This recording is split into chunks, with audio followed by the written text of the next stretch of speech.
Hello there, Tipsy here, bringing you the first installment of the Mage Life series. Today I'll be going over the varying builds for the Mage class in World of Warcraft, which compared to some classes has quite a bit of potential that isn't locked behind dozens of arbitrary talent points or 30 to 50 levels of questing or grinding. This information is based off the 1.12 talent build, and depending on how Blizzard handles content release in Classic, may or may not be of any use at the launch of Classic.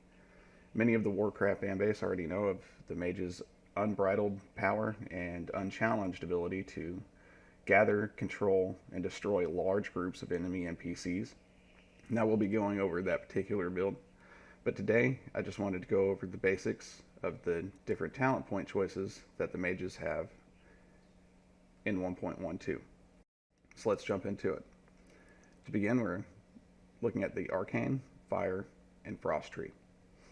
The first build that I'll be going over is what I consider the stereotypical single target lockdown Frost build.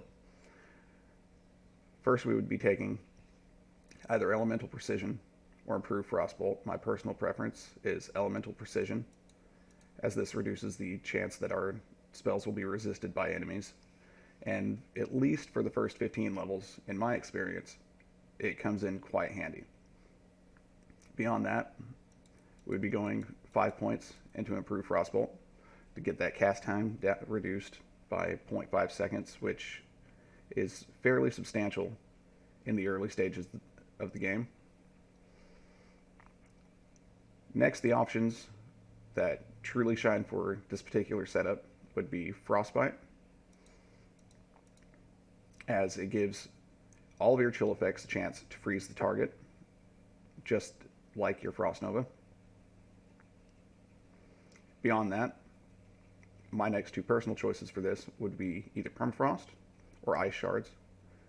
And in all honesty, I go with Ice Shards, simply because very soon what we're going to do is put the very next point into Improved Frost Nova, just so that we're going to be opening up Shatter to make synergy use between Frostbite and Ice Shards.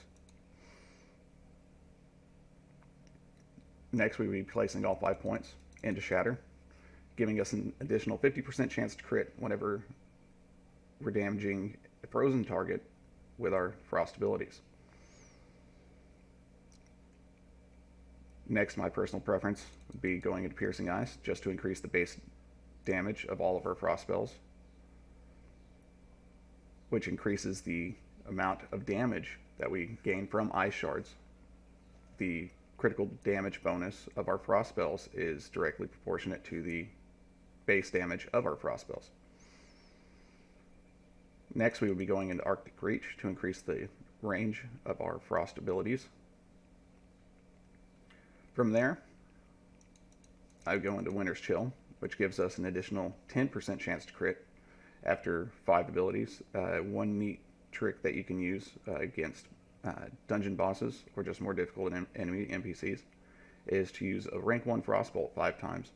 You'll gain the chill effect, which is known to Frostbolt, along with being able to stack your Winter's Chill debuff. And during those 5 casts, it's very likely that you'll get a Frostbite, and if not, you can simply Frostbolt until you have the 5 stacks, and then use Frost Nova to force yourself to gain the Shatter.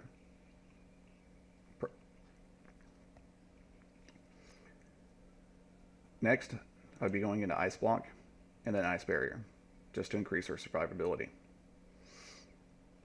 At this point, we could either put 3 points into Permafrost, so that the chill effect from our Frostbolt slows the target down even more, which is handy, especially when you're soloing elite NPCs out in the world. From there, we have 13 points left, which I would then be going over into the Arcane tree, and first picking up Arcane Subtlety, which will reduce all enemies' resistances by 10 to all of our abilities, and the threat caused by arcane spells is reduced by 40%. I find this very lackluster as a secondary point to this talent, but it's really just points spent to open up Arcane Concentration. we'll put 3 points into Arcane Focus, 5 points into Arcane Concentration, and then for this build, I would be going 1 point into Arcane Resilience to increase our armor by 50% of our intellect, which will increase our survivability, and then 2 points into Magic Attunement, once more to increase our survivability. And that's the basic single target, what I consider lockdown frost ability.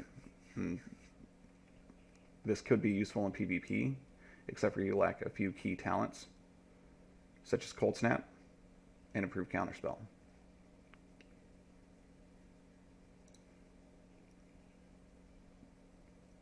Next, I'm going to be going over what I consider to be the definitive Frost AoE build. We'll begin by putting 3 points into Elemental Precision, 2 points into Frost Warding, 3 points into Permafrost, so that we get the additional slow effect off of our chills. From there, we will be putting 2 points into Frost Nova, 2 points into Improved Blizzard, 1 point into Cold Snap.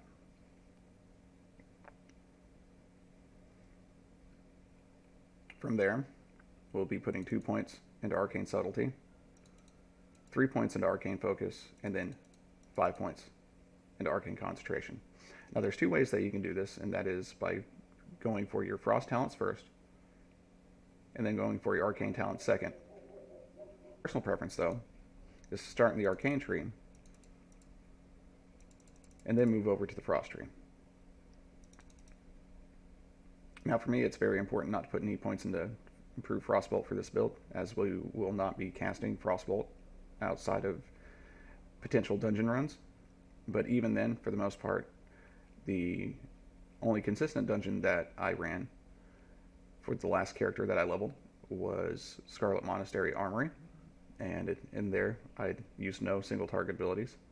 So instead, I go for Improved Frost Warding to increase my armor value when using Frost Armor or Ice Armor, which is very nice to help stay alive during the pool.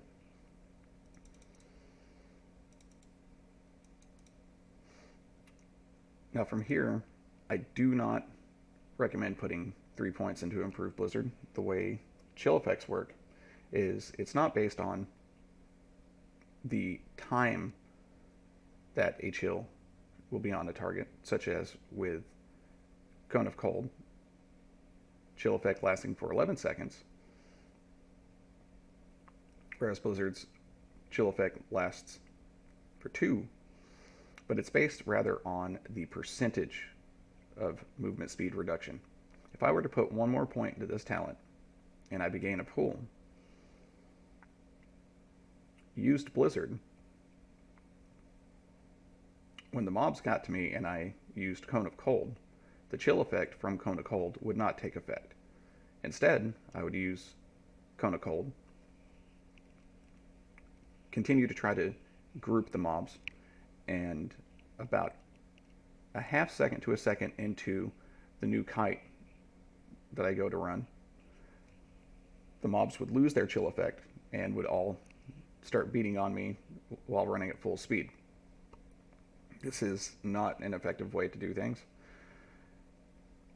So instead, we only put 2 points here so that we can make full use of Cone of Cold and Arcane Explosion in large groups of enemies to make the most use of Arcane Concentration.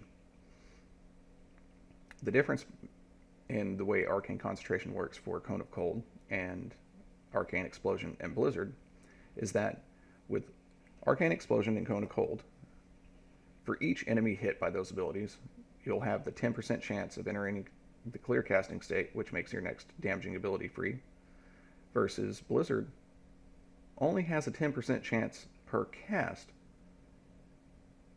of putting you into that clear casting state.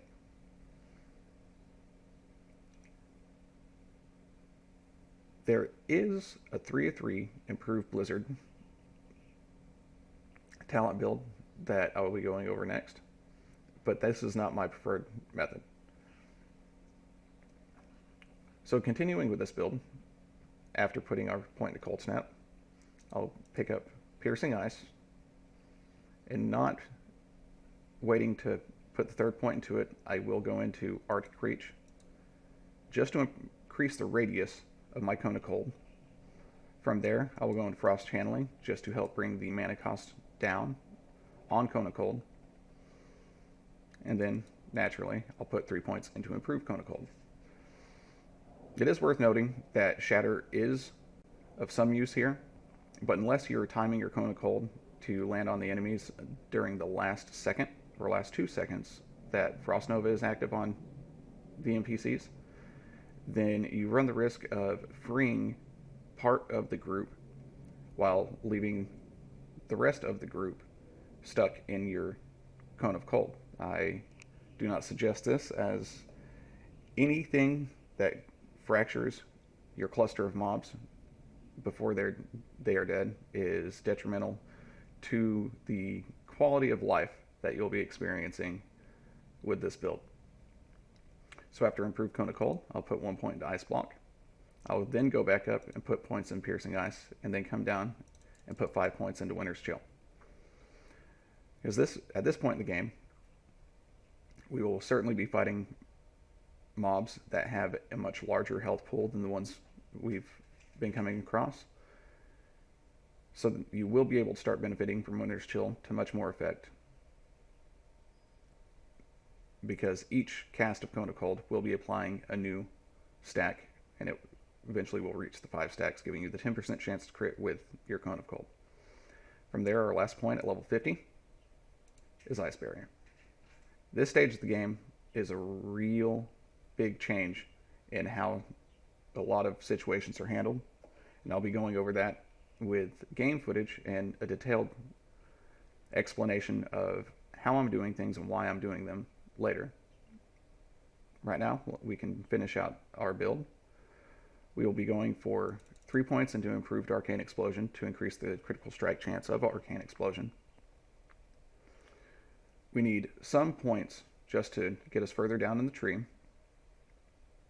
I have no real preference here.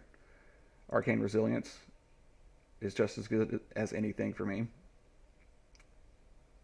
The reason why it doesn't really shine is because the armor value at this point in the game is really of no use, because we are not going to be getting hit after we finish our pool. Granted, during the pool it could come into some use, but we now have Ice Barrier, which if you use Ice Barrier before the pool, wait until the cooldown's off, you'll have it again ready mid-pool. Magic Attunement, Arcane Meditation, Improved Counterspell, and Improved Mana Shield. Improved Mana Shield will be the best thing for us here. The nice thing with this build is once you initiate the pool and you begin your kiting sequence, mana really does not become an issue. I like to go for large pools to make the most use of Arcane Concentration, which makes most of my casts free, which again I'll demonstrate later, but for now, again, we're just going over the builds. At this point, there really are 2 or even 4 points that you can place anywhere. I make this choice kind of off the cuff or on the fly, depending. You may be running more dungeons with groups at this point, so it would be useful to put the points into Improved Frostbolt to help increase your single target DPS.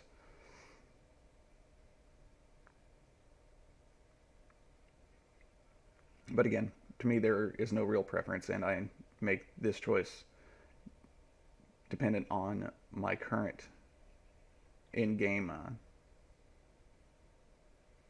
experiences. We'll be going over a basic fire build.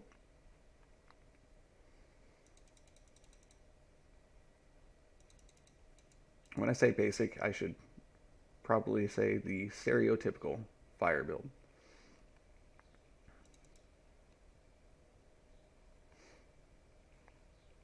Burning Soul is huge. If you're the mage that's chosen to carry the Ignite, then you need all the threat reduction that you can possibly get. I can't stress this enough, how amazing this one talent really can be. Going a bit quickly there, I picked up Improved Fireball, which will reduce the cast time of our Fireball by 0.5 seconds, the exact same of its blue counterpart, Improved Frostbolt. Then we take Ignite. Earlier in the video, I said that the Mage has quite a bit of potential that's not locked behind dozens of talent points or 30 to 50 levels of grinding. This would be the best exhibit to use. Ignite is an amazing mechanic in vanilla, and it is only made better by the more mages that are casting fire abilities on the target. As all mages that have Ignite and are dealing fire damage pool together all of their Ignites into one, giving it to the first person who landed a critical strike during that encounter. That's for another video. We'll continue with the basics of the talents for this build. From here, we really have no great options other than flamethrowing. When I say great options, I am comparing it, of course, just strictly to Ignite. From here, we have two choices that make a major change in the fire gameplay, and that's Improved Scorch and Master of Elements. Master of Elements is a must in order to help with the mana consumption of this build. And then Improved Scorch. There are two different builds for fire in PvE, and one will be picking up Improved Scorch, and the other will not. Much like a Frost Winter's Chill spec versus a Frost and Arcane max DPS spec, only one mage needs to be keeping up the Improved Scorch, allowing more uptime of fireball spam by the rest of the mages in the party. For this build, we will just be picking up the Improved Scorch. Next, we'll be picking up Critical Mass, increase our fire chance to crit even more. And then from there, we'll be picking up Firepower. Now, combustion in this stage of the game is fairly lackluster, but it is a requirement because anything that we can do to help get our crit chance higher overall is huge. Next, we'll be going over into the Arcane Tree. And I'll move a little quickly over here because this is all fairly standard. It makes little to no difference until we get into Arcane Meditation. Arcane Meditation is going to allow 15% of our mana to regenerate while casting, which will definitely help keep our mana bar closer to full for a longer duration, which is absolutely necessary for some of the longer fights. And again, we end this build with 2 points left unspent. I suggest picking up Blast Wave, as this will help with your AoE as fire. Blast Wave gives you just another AoE instant cast with the addition of dazing the targets for 6 seconds. And there you have it. This is the standard Improved Scorch Fire Ignite build. I'll be going over the maximum DPS Frost build, or Arcane Frost, for any mages that will be raiding in Molten Core or Blackwing Lair. First, we'll start out by going into the Arcane Tree. This is all standard for picking up Arcane Concentration. And from this point, I like to pick up Improved Arcane Explosion. I use Arcane Explosion a lot on the packs of dogs and the imps. I don't suggest many people doing that on the imps unless you have a lot of mana potions or you really trust your healers. From here, pick up Magic Attunement. Arcane Meditation just to keep us casting longer. And from here, Arcane Resilience. I'm only taking Arcane Resilience in order to open Arcane Mind.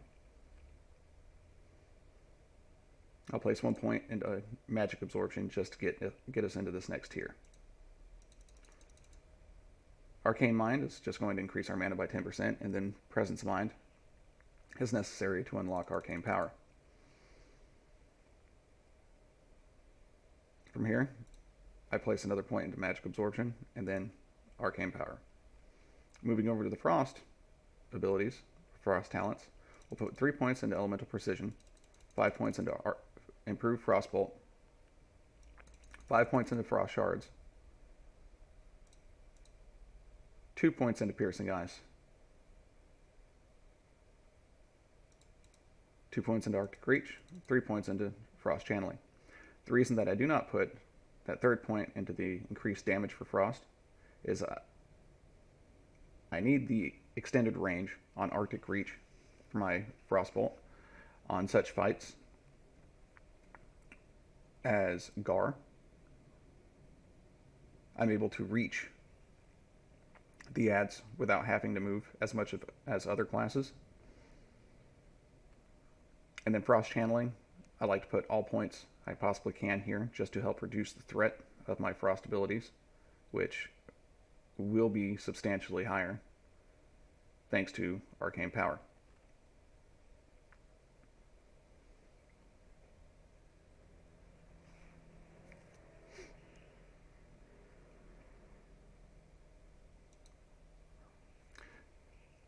Next, I'm going to go over what I consider to be a fairly standard PvP frost build.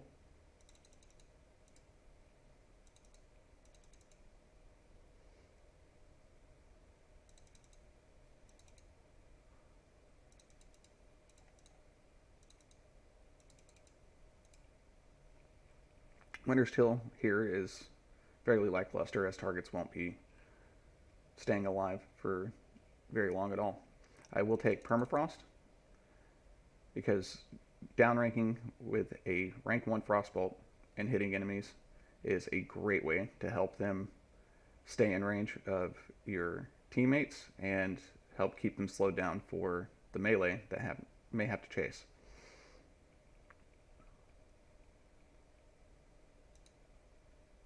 I'll finish with Cold Snap and Ice Barrier just to increase our survivability. From here, we'll be moving over once more into the Arcane Tree.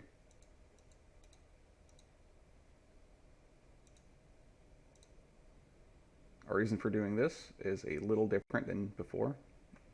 Our main focus is to pick up Improved Counterspell for obvious reasons. We can finish this with a few different choices. I'll leave the last points up to you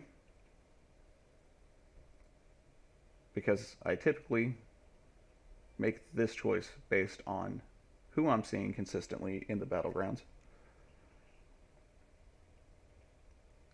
which even on a very large population server, when you're pushing for ranks, you do get to see the same faces quite often. There are a few different builds that I've seen. A Deep Arcane Fire build that still makes use of Ignite. I personally feel that this is inferior to the Deep Fire Arcane Tree because you are missing several talents that increase your fire damage abilities passively and also give you critical strike chance to your fire abilities. The latter of the two choices here is a fairly substantial DPS decrease in my eyes because you are running the risk of not contributing to keeping Ignite up, which can, in the right circumstances, let Ignite drop if just one of the mages in the group does not land a successful critical strike. So I personally will not be going over that build as I feel that it is of no value to the mage community.